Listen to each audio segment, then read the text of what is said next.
SSC নিয়ে মাননীয় মুখ্যমন্ত্রী নাম না করে সরাসরি বিরোধী দলনেতাকে নিশানা করলেন। তিনি ঠিক কি বললেন আসুন আমরা জেনে নিই।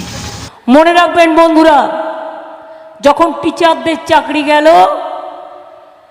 তার কদিন আগে একজন বাবু বললেন, বাবু মশাই কি বললেন, বোমা ফাটাবো বোমা।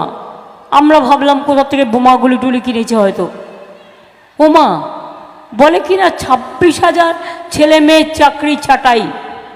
আমি সেদিনই বলেছিলাম ওদের সাথে আছি, ওদের সাথে থাকবো এবং ওদের জন্য আইনি লড়াই লড়বো, যা যা করতে হয় করব। আজকে আমি খুশি, আজকে আমি তৃপ্ত এই কারণে, শুনুন, অন্যের ঘর ভাঙলে নিজের ঘরও কিন্তু ভাঙে, এটা মাথায় রাখবেন। এই 26,000 ছেলে মেয়ে মুখ খুলছে না, পাঁচে সত্যিটা বেরিয়ে পড়ে।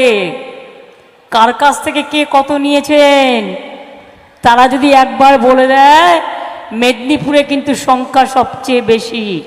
একদিন না একদিন তো বেরোবেই, কিচ্ছু না, চুপচাপ আমায় বলে দেবেন, আমি আপনাদের চাকরিও যাবে না, আপনাদের কোনো ক্ষতিও হবে না, আমি ক্ষতি করতে দেবো না। আমি জীবনে কারো ক্ষতি করি না, ভালো করা ছাড়া।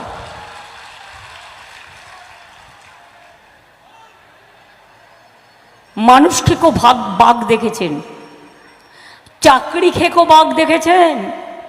আপনাদের জেলায় চাকরি খেকো বাঘেরাও আছে। সাবধান জনগণ, সাবধান। চাকরি খেকো বাঘেদের অবদান, বোমা ফাটাবে, চাকরি খাবে, আর বড় বড় কথা বলবে, আর লুট করে বিজেপি দিল্লিতে ক্ষমতায় আছে বলে ইলেকশন কমিশনকে দিয়ে মেদিনীপুর লুট করে। আমি এখনো জোর করে বলছি, আমি কোর্টে কেস করেছি, আমার কেস এখনো পড়ে আছে, আমি আজ নয় কাল এর বদলা নেবই নেব, আমি বলে গেলাম। কারণ ওটা কিন্তু নন্দীগ্রামের মানুষের রায় নয়।